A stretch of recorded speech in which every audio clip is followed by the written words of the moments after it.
So, you and your friends have been watching the great videos and reading the excellent articles provided by me, Thomas Fitzgomer, host of Punk Rock Tabletop.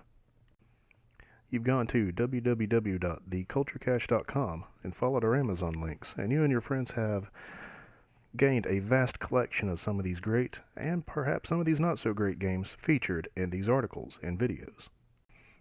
Now that you have these games and have these wonderful friends to play them with, now your own special group of assholes, you need to organize a game day to play some of these games and enjoy the games themselves and each other's company. How do you start to organize a game day?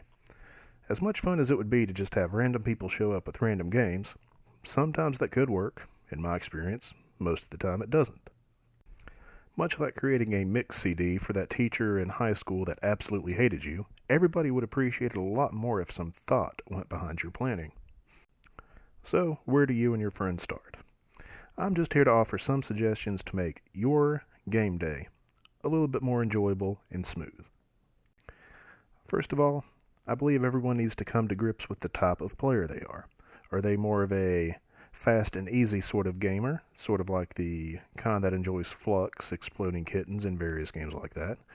Or do you like deeper strategy and longer games, much like Axis and Allies, or Ticket to Ride, or something like that? You need to take a look at the group as a whole and figure out what everyone might be able to enjoy. Now, I'm not saying that exclusive game days full of Flux and shorter games are incompatible with throwing in larger and deeper, more complex games like Axis and Allies.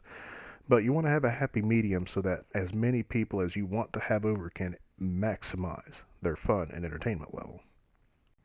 This brings me to the concept of play flow. Some games, much like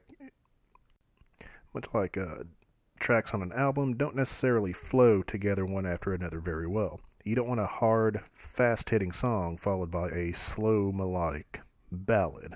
It creates some sort of internal dissonance in your brain, which we don't really want to have here.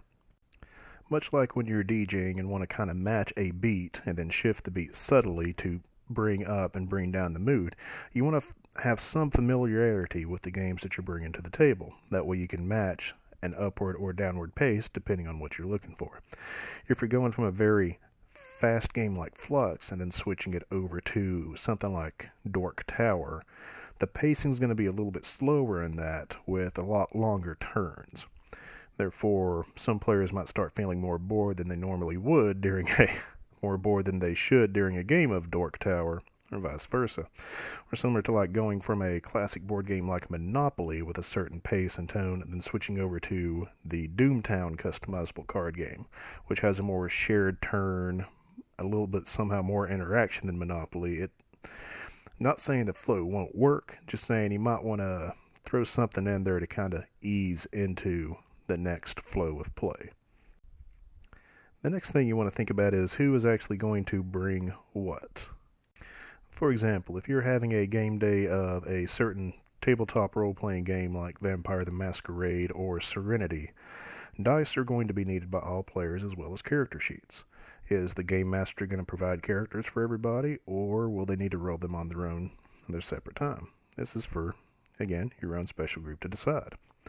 Now, I know a bunch of tabletop role-play RPGers have vast collections of dice. Some are more superstitious than the other, and rules and etiquette when it comes to sharing dice just kind of varies from player to player. Me, I'll share my dice with anybody. I've got my one special Cthulhu D20 that nobody but me rolls. Past that, feel free to borrow my dice. Again, some people don't share dice at all. You'll need to bring your own. Decide amongst yourselves. Same thing with customizable card games. I know a lot of players that are new to them won't have the cards needed to build their own decks. So whoever's kind of hosting the customizable card game might want to have several decks for several people to try out to introduce them to the game, and vice versa. That extends to tabletops. Who owns what tabletop games? Who's going to bring Flux? Who's going to bring Grim? Work this all out beforehand. That way you cut down on this, I thought this person was going to bring apples to apples and blah, blah, blah. Just talk about it. Decide it beforehand. Your day will go a whole lot smoother. The next thing to think about and really decide is a very important topic. Where will this be held?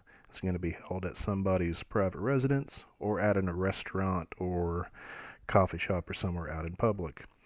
Both have their advantages and disadvantages.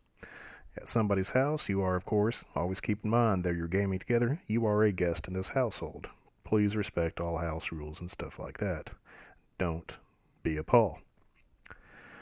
Playing out at a restaurant can work, just depends on the certain venue that you choose.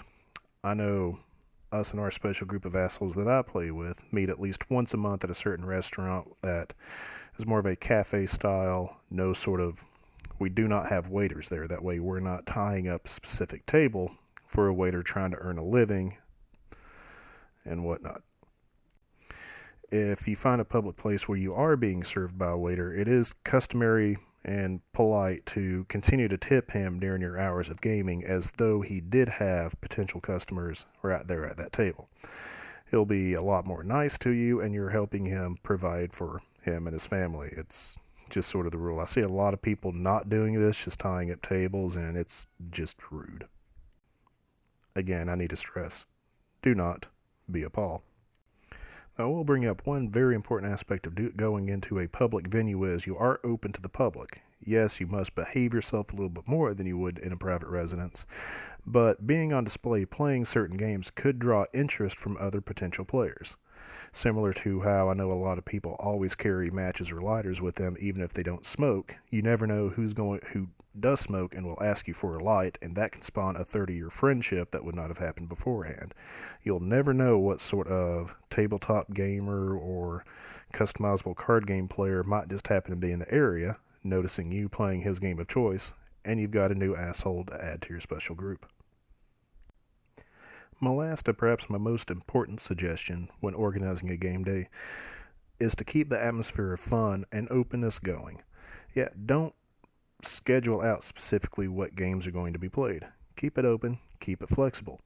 If someone brings a game you didn't expect, try it out. Never know whether you like it or not unless you play a couple of games of it. But of course, keep in mind if you guys are there to play a certain type or genre of game, or if it's a theme night like steampunk night or western night, which some groups do, try to stick with the theme. Your own night will come. There is more than just one game night in every lifetime. Schedule something for the next week or the next month, whenever. As I like to say, there's plenty of time for game. Except for WCW Nitro Paul.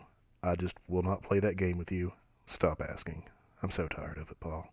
Just please stop.